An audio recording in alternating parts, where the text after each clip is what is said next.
नमस्कार, यूट्यूब के free coaching channel पर आपका स्वागत है। मैं हूं अभिषेक पांडे और आज की इस वीडियो में हम लोग परसेंटेज के बारे में स्टडी करेंगे। तो सबसे पहले हम ये जानते हैं कि परसेंटेज होता क्या है। A percentage is a ratio or fraction where the denominator is 100. It signifies how many parts out of 100 are being considered. The term percent originates from the Latin percentum meaning by the 100. For instance, 25% equates to 25 out of 100. तो यहाँ पर मैं आपको ये बता रहा हूँ percentage शब्द आया कहाँ से। सबसे पहले हमें ये जानना है परसेंटेज का मतलब ये लैटिन वर्ड से बना है जिसका मतलब होता है बाई दी 100। लैटिन वर्ड क्या था? परसेंटम, और परसेंटम का हिंदी मतलब था बाई दी 100। जब भी हम किसी भी नंबर को डिनोमिनेटर को 100 एज्यूम करके कंसीडर करेंगे तो वहाँ पे हम परसेंटेज के सेंस में चीज़ों को समझेंगे। ठीक है, देखो जो ऊपर वैल्यूज होती हैं उसे हम न्यूमरेटर कहते हैं या हिंदी में अंश कहते हैं, और जो नीचे वैल्यू रहती है उसे हम डिनोमिनेटर कहते हैं। तो इस वीडियो में अभी हम परसेंटेज क्या है, कितने तरीके के क्वेश्चन इस पर बन सकते हैं, कैसे एक तरीके के परसेंटेज को कैसे फ्रैक्शन में कन्वर्ट करते हैं, कैसे कितने प्रतिशत किसी भी वैल्यू को बढ़ा देने पर कितने प्रतिशत की इंक्रीज होती है या कितना परसेंटेज डिक्रीज होता है, ये सारी चीज़ें हम वन बाय वन करके स्टडी करेंगे। ठीक है, तो अभी हमें ये पता चला कि परसेंटेज क्या होता है। अब हम देखते हैं परसेंटेज को कन्वर्ट करने का बेसिक फार्मूला। तो परसेंटेज निकालने के लिए हमें क्या करना है, एक पार्ट को लिखना है कितना पार्ट, और होल नंबर को और 100 से मल्टीप्लाई कर देना है। ठीक है, जैसे अगर एक एग्ज़ाम में हमें 100 नंबर मिला, 100 नंबर का पेपर था, ठीक है, और 100 नंबर के पेपर में हमें 40 नंबर मिले, ठीक है, तो ये होल नंबर कितना हो गया 100, जो ये वैल्यू थी वो 100 हो गई अपान।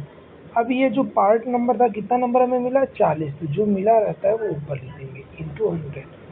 अब जब हम इसको सॉल्व किए तो 100 से 100 कैंसिल हो गया, बचा 40। तो कितना परसेंटेज हमें मिला 40% मार्क्स मिले। ठीक है, लास्ट में हमें ऐसे प्रतिशत का सिंबल लगा देना है। क्लियर?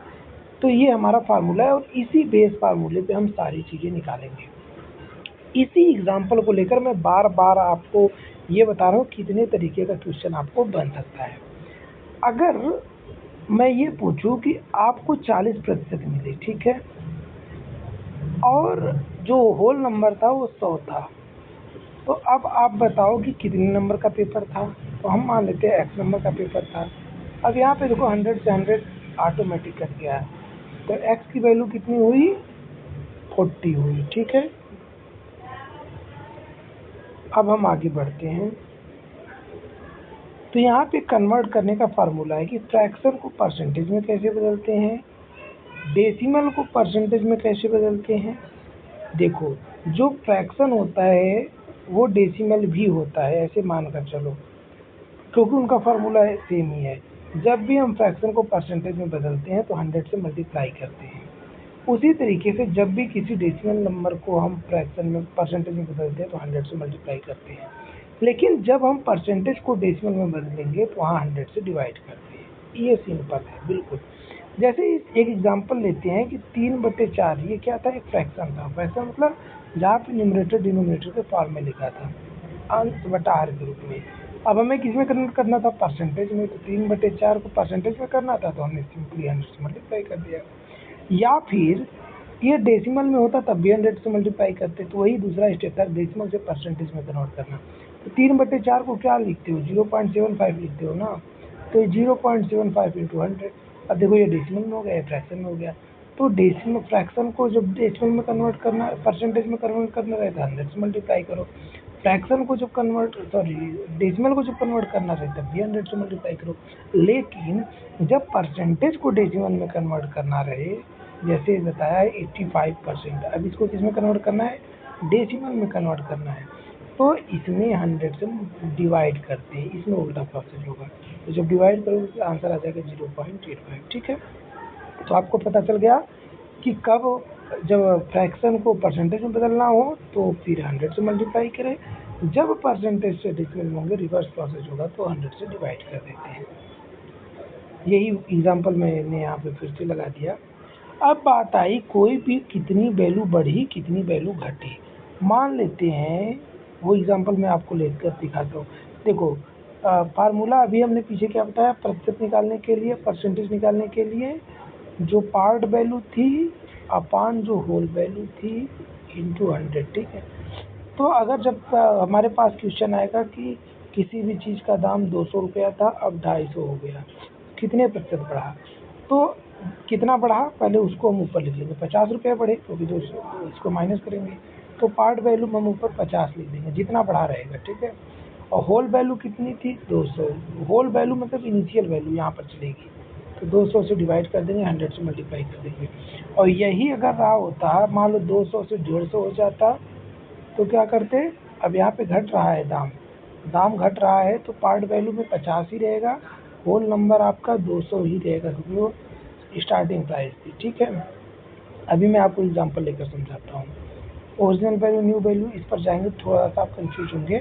यहाँ पर देखो मैंने एक एग्जांपल लिया हो कि एक आइटम था जिसका दाम 200 था, उसका 250 रुपया, कितना प्रतिशत बढ़ा, तो हमने 250 में से 200 घटा दिया, जितना था डिवाइड कर दिया इनिशियल वैल्यू से, जितना पहले दाम था 200 से किया है, न कि 250 से, ठीक है। और फिर 100 से मल्टीप्लाई कर देंगे तो हमारा 25% दाम बढ़ा है। यही कंडीशन हमारी अगर किसी भी चीज़ की दाम कम होगी तब करना है, ठीक है। एक क्वेश्चन आता है हमारे पास कि कैलकुलेट 5% ऑफ 50, इस तरीके का आएगा कि 50 का 5% कितना होगा, ठीक है।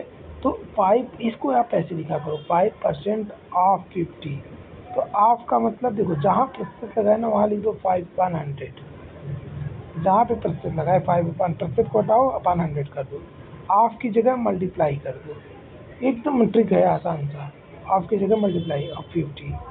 अब देखो 10 से 10 कैंसिल, 5 से 2, 5 में 10, 5/2 मतलब 2.5 आ गया। बहुत ही सिंपल है, आप इसके कहने को सेंस को समझो, हमेशा आप सफल रहोगे। फिर से मैं आपको बता रहा हूँ, आपको अगर ऐसे एग्जाम्पल है एग्जाम में आए 5% ऑफ 50, तो जब भी देखो प्रतिशत लगा है वहाँ पर आप 100 से डिवाइड कर दो, सिंपल। परसेंटेज को हटाने के लिए 100 से डिवाइड कर दो, ऑफ का मतलब होता है मल्टीप्लाई और ये 50, बस यही आपका आंसर होगा, ठीक है। अब हम आगे बढ़ते हैं। अब अगर कोई लड़का है, कुछ एग्जांपल मैं फिर से बेसिक एग्जांपल दे रहा हूँ, उसको 75 नंबर मिलते हैं 100 में किसी टेस्ट में, तो कितने प्रतिशत मिले, तो जितना मिला बटे टोटल नंबर इंटू 100, तो आ गया 75%, ठीक है। आई थिंक आपको ये समझ में आ रहा होगा।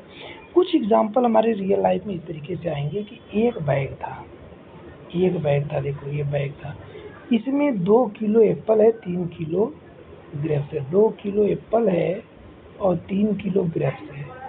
अब ये हमसे पूछ सकता है कि एप्पल कितने प्रतिशत है, एप्पल कितने प्रतिशत है, अब बताओ भाई। तो हमें क्या करना है, प्रतिशत निकालने के लिए ऊपर पार्ट नंबर, तो अभी हम एप्पल का निकाल रहे हैं, पार्ट नंबर अपान होल नंबर, कुल नंबर कितना है 5 किलो है, तो बटे 5 गुणे 100 कर देंगे, तो एप्पल इतने प्रतिशत है। ये 5 से 100 को कैंसिल करेंगे तो 20, 20 दूना 40, तो ये 40% है। अब ये कितना होगा, ऑटोमेटिक ये 60% होगा, या इसको भी आप फार्मूले से निकाल सकते हो। 3 किलो था तो 3 बटे कितने में, 5 किलो में, 5 गुणे 100। अब देखो ये 5 से 20, 20 नहीं है 60, तब भी आ गया 60%। आई थिंक आपको चीज़ें समझ में आ रही होंगी, ठीक है। अब यहाँ पर फिर से वही एग्जांपल आया कि अगर दाम बढ़ता है तो क्या करना है और दाम अगर घटता है तो क्या करना है। तो देखो यहाँ पर दाम घट गया, 200 से 180 आ गया, तो जितना घटने के कितना घटा 20 रुपया, और स्टार्टिंग प्राइस कितनी थी 200 थी, तो 200 लिख देंगे इंटू 100, इसको सॉल्व कर लेंगे, यहाँ से 2 यहाँ 10, तो 10% आ गया हमारा, ठीक है। तो आई थिंक आपको ये सारी चीज़ें समझ में आई होंगी अच्छे से, और मिलते हैं अगले वीडियो में, तब तक के लिए